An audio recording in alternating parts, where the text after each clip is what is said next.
हाय दोस्त, नमस्कार। Welcome to my channel कवि बेसरा। से गत कवितार आम द्वितीय अध्याय शुणा ददरा बाड़र। यह किपरि लगिला मतामत लिखि निश्चिंत जनइबा को अनुरोध। किपरि लगिला कविताटी। धोब धोबलिया साजिकी लाभ, धोब धोबलिया साजिकी लाभ, जी माइप बोला साजी माँ को पचारे नहीं। एडिटू जी एडेटिए कला माँ हृदय रे पुओ पाई जागा नहीं।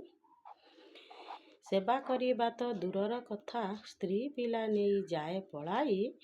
दुनियार पोड़ा परा बड़ देवता बापा माँ परा दुई। तांको आशीर्वाद अकाट्यगार विपद धरिबा पाई।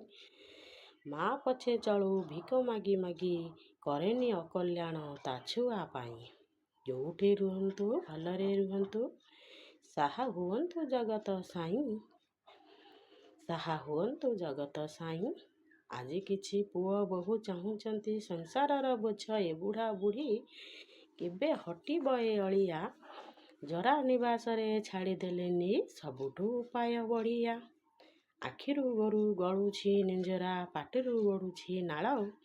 बुढ़ी सेवा करी इन्फेक्शन हब, बढ़िब घर जंजाल।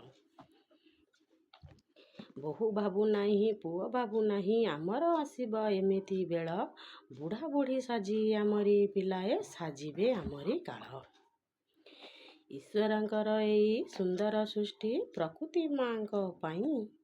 घर को सुंदर जेज जेजमा नाती नातुणीक पाई। ये तो थिला एई कवितार द्वितीय अंश। आसंतु शुणिबा तार तृतीय अंश।